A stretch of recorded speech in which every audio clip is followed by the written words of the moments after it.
nos anos 80 e 90 ou simplesmente respirou cultura pop em algum momento, essas duas frases estão com certeza tatuadas no seu cérebro como se fossem runas mágicas, ou como aquele, tá ligado? Aquele jingle insuportável de comercial que não sai da cabeça nem com reza braba. Pelos poderes de Grayskull.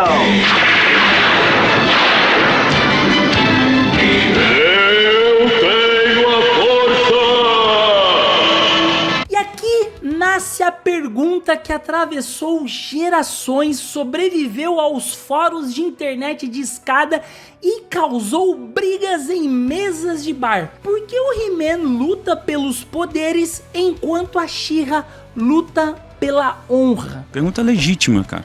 Seria um erro de tradução da galera que estava com pressa para bater o ponto e almoçar?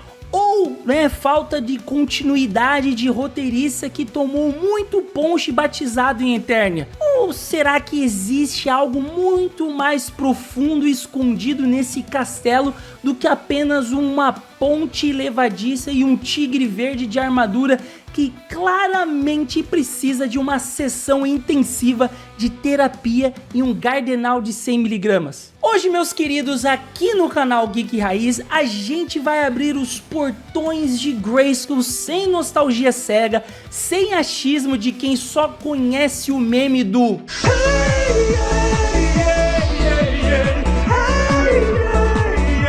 e sem teoria maluca de fórum abandonado em 2004.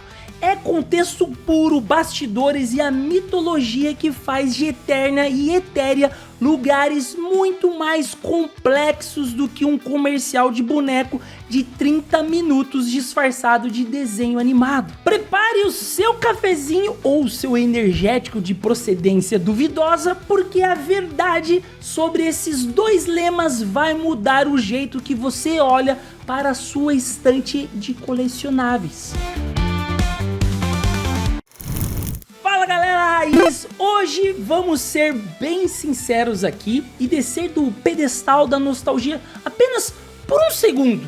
Antes do He-Man ser um herói com dilemas morais, ele foi um pedaço de plástico altamente lucrativo, ponto. Mestres do Universo nasceu em 82 porque a Mattel queria desesperadamente um pedaço do bolo de Star Wars, mas não estava a fim de pagar royalties exorbitantes pro George Lucas, que convenhamos, já estava ocupado demais mergulhando em caixas de notas de dólar, tipo tio Patinhas. Não quero que façam as mesmas escolhas egoístas que eu fiz quando tinha a sua idade. Mas o senhor ficou rico.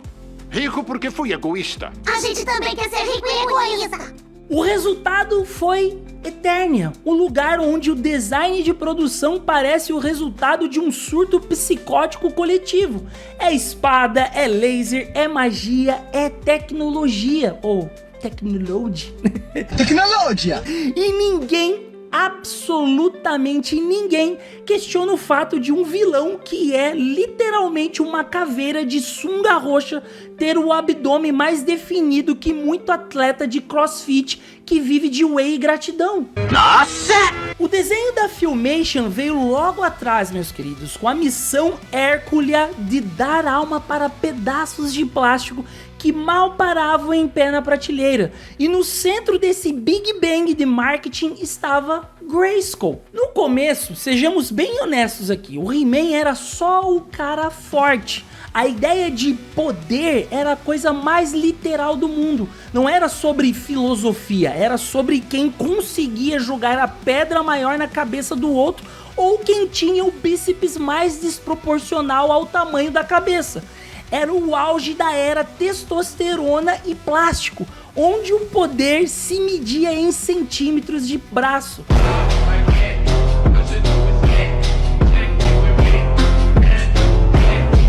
Vamos falar a real aqui. Grayskull nunca foi só um castelo com uma fachada de caveira que ganharia um prêmio de arquitetura gótica de mau gosto. Embora, convenhamos, o IPTU daquilo ali deve ser um pesadelo, principalmente se fosse considerar nos dias atuais, né? Dependendo da mídia que você consome, ele já foi uma fortaleza, uma bateria gigante de energia cósmica ou um teste moral nível festa de empresa. A Filmation nunca explicou direito o que ele era de fato, provavelmente porque nem eles sabiam e estavam ocupados demais reaproveitando a mesma animação do He-Man correndo pela milésima vez. Se você olhar para o orçamento da época, o He-Man não corria, ele deslizava sobre o cenário. Mas para facilitar a vida, pensa no castelo como um roteador Wi-Fi místico. Como é que é, rapaz? Se você tem a senha, que no caso é a espada, você se conecta. Só que aqui está o pulo do gato. O sinal que chega no He-Man é focado em download de porrada. É largura de banda total para transformar um príncipe mimado e querido em um tanque de guerra humano. Agora, do outro lado, o sinal que chega na She-Ra é upload de consciência, é outra frequência. Grayskull é a fonte, o modem é o mesmo, mas cada herói usa um navegador diferente para acessar essa internet mágica. Enquanto o He-Man está no site da Academia de Eterna, a She-Ra está no portal do Conselho de Ética e Reparação Histórica. Lacração. Agora, vamos analisar o Príncipe Adam. Sejamos sinceros aqui, tá, meus amigos? Ele não foi escolhido por ser o gênio da lâmpada de Eternia. Se colocarem um Adam para jogar uma partida de xadrez contra um mentor ou a feiticeira, ele perde em 3 movimentos e ainda tenta comer o bispo achando que é petisco. Se Eternia fosse um RPG, o Adam teria colocado todos os pontos em força e constituição e deixado inteligência como aquele atributo de descarte que você só ignora porque sobrou. Quando ele ergue a espada e invoca os poderes, ele está acessando força bruta pura e simples. O He-Man é o herói de contenção definitivo. O esqueleto quer explodir um vulcão? O He-Man chega e dá um soco no vulcão até ele pedir desculpas. Ele é o arquétipo do resolvo no braço. Seu lema não fala de ética kantiana, imperativo categórico ou o sentido da vida. Fala de ter a força. É simples, é direto e é cirúrgico para vender boneco para criança ou adulto hoje em dia que quer bater um pedaço de plástico um no outro até a tinta descascar e o braço do brinquedo ficar mole. Ou, no caso de nós nerdolas adultos, né, colecionáveis ali na estante. O He-Man é brutamontes, brucutu de boate de luxo de Grayskull. Se você tentar entrar sem convite, vai levar um supapo ou um pescotapa tão bem dado que vai atravessar o hemisfério de Eternia e cair direto nos pântanos de lama. Ele não está lá para debater o motivo da sua vilania, ele está lá para garantir que a sua cara conheça o chão mais rápido possível. Caracas. Olha só, meus queridos, antes de eu te contar como a She-Ra bota a ordem nessa bagunça e prova que inteligência emocional também ganha guerra, faz o seguinte: se você é do time que resolve as coisas no braço, já desce o soco aí no botão do like, tá? Agora, se você é do time que prefere estratégia, já aproveita esse segundo de calma para se inscrever aqui no canal Geek Raiz e assim você garante que o algoritmo não te jogue pro lado sombrio da força. Isso. Bom, eu vou acreditar que você fez tudo o que eu te pedi. Então, respira fundo porque a gente vai entrar no território da Capitã Adora. E olha só, o buraco é muito mais embaixo. Enquanto o He-Man é a solução simples para problemas simples, a She-Ra, meus amigos, a She-Ra é onde o roteiro decide que as crianças já têm maturidade o suficiente para um pouco de crise existencial. Ninguém gosta de mim! A história começa com aquela típica preguiça corporativa. A Mattel olhou para as pilhas de dólares do He-Man e pensou, bom, Vamos colocar uma saia no Bárbaro e dar um unicórnio pra ele e vender boneca pras meninas. Mas a mágica aconteceu quando alguém na sala de roteiro decidiu ter o que chamamos de um pingo de decência criativa. Esqueça a princesa mimada que acorda com passarinhos cantando e espera o café na cama. A Dora, meus queridos, não veio de um conto de fadas da Disney. Ela foi forjada no aço da Horda, o império maligno que esmaga a Etéria sem dó. Ela não era uma donzela em perigo, ela era a capitã das forças do mal. Essa menina é louca! Uma pequena pausa aqui para refletir. Imagina o desespero do RH da Horda quando a funcionária do mês, o prodígio militar da firma, pede permissão porque descobriu que o CEO era um tirano intergaláctico. É o maior burnout moral da história da cultura pop. Quando ela finalmente ergue a espada da proteção e o cristal de fogo, ela não ganha apenas bíceps e um penteado digno de comercial de shampoo. Diferente da espada do He-Man, que é basicamente um porrete indestrutível para bater em monstro, a da She-Ra é um canivete suíço místico. Ela cura, ela muda de forma, ela restaura o equilíbrio. E é aqui que o jogo vira. O lema dela não é sobre poder, é pela honra. E aí, meus queridos, vocês devem estar se perguntando, mas por que pela honra? Porque a Dora carrega uma dívida. Ela não viu o mal pela TV, ela foi o braço direito dele. Para ela, honra não é uma palavra bonita para colocar em legenda de Instagram. É um contrato de arrependimento. Ela não quer só ganhar a luta, ela quer consertar o que ela mesma ajudou a quebrar. No fim das contas, a diferença entre os dois é brutal. Enquanto o He-Man é o tanque de guerra que você chama para derrubar o muro, a She-Ra é a diplomata que carrega uma bomba atômica na bainha. Ela tem poder para vaporizar exércitos, mas escolhe a cura. Ela, basicamente, é a prova de que não importa se você foi treinado no inferno, é a sua escolha de hoje que define o tamanho da sua luz. E aqui é onde a ironia da Mattel atinge o nível máximo.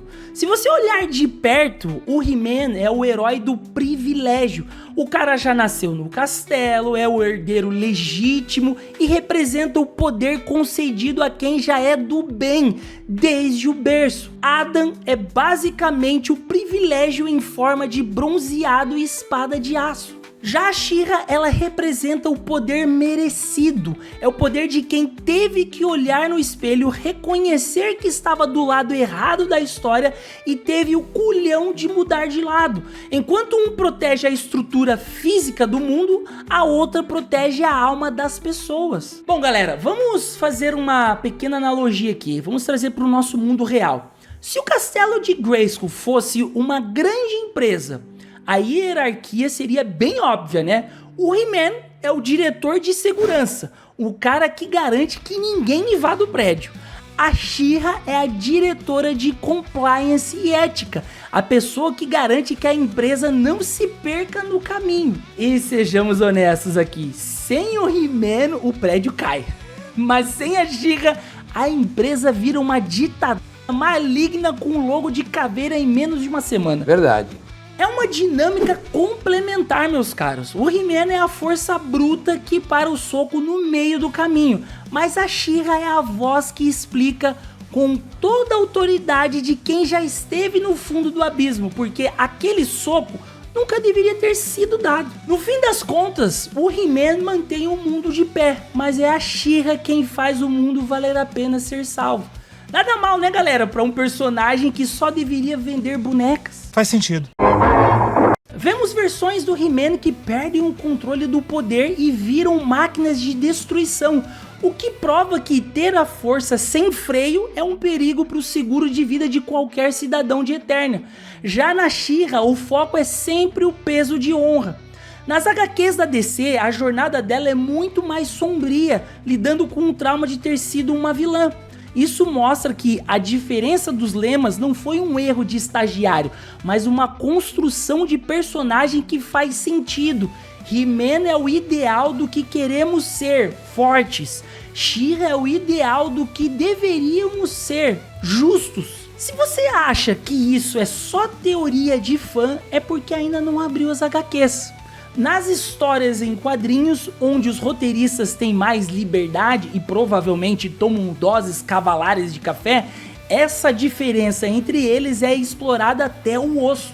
Nas páginas da DC, especificamente na fase dos Novos 52 e no crossover DC Universe versus Mestres do Universo, já vimos versões do He-Man que perdem o controle do poder e viram verdadeiras máquinas de destruição. Em DC Universe vs Mestres do Universo de 2013, o He-Man chega a enfrentar a Liga da Justiça, e em certos arcos de Mestres do Universo 2012 e 2015, vemos o Príncipe Adam lutando contra a influência sombria que o poder excessivo pode causar quando ele não está em equilíbrio. Isso prova um ponto perigoso. Ter a força sem um freio moral é um risco altíssimo para o seguro de vida de qualquer cidadão de Eternia. O poder sem direção é só um desastre esperando para acontecer. Já com a She-Ra, o foco nunca é o bíceps, é o peso da honra. Nas HQs, a jornada dela é muito mais densa. Ela lida com um trauma real de ter sido uma vilã, com o sangue que ficou nas mãos da Capitã Adora. Isso mostra que a escolha dos lemas não foi um erro de estagiário na década de 80. Foi uma construção de personagem cirúrgica. O He-Man é o ideal do que nós queremos ser fortes, né? E a She-Ra é o ideal do que nós deveríamos ser justos. No fim do dia, a gente assiste o He-Man para ver o bem vencendo o mal. Mas a gente assiste a She-Ra para aprender que nunca é tarde para deixar de ser o mal e começar a lutar pelo que é certo. E você, prefere o soco de Grayskull ou a redenção de Etéria? Eu quero melão. Já comenta aqui embaixo antes que o Hordak corte a sua internet, viu? Beleza. No fim das contas, Mestres do Universo conseguiu uma proeza raríssima: criar dois ícones com a mesma origem, mas com vibes totalmente opostas, e isso influenciou todo mundo. Essa dualidade, galera, está em todos os lugares. Está no jogador de RPG que passa horas discutindo se o paladino dele deve focar em dar um dano bruto ou em cura. Está nas grandes franquias de heróis de hoje. A Mattel provou que você pode sim vender brinquedos de plástico e de brinde entregar uma filosofia de vida barata, mas extremamente funcional. A verdade é que a vida exige os dois. Às vezes a gente precisa da força bruta do He-Man para simplesmente tirar o carro do buraco e seguir em frente. E outras vezes vamos precisar da She-Ra para lembrar por que diabos a gente decidiu dirigir naquela estrada para começo de conversa. Um te dá o como, a outra te dá o porquê. Perfeitamente balanceada. E aí, na sua vida hoje, você tá mais pra modo tanque do He-Man ou tá precisando dar uma de She-Ra e fazer compliance das suas escolhas? Comenta aqui embaixo qual dos dois lemas faz mais sentido para o seu momento atual. E não esquece, tá? Se inscrever aqui no canal para mais análises que levam os dois desenhos da sua infância a sério demais. Até a próxima, meus queridos. Me fui!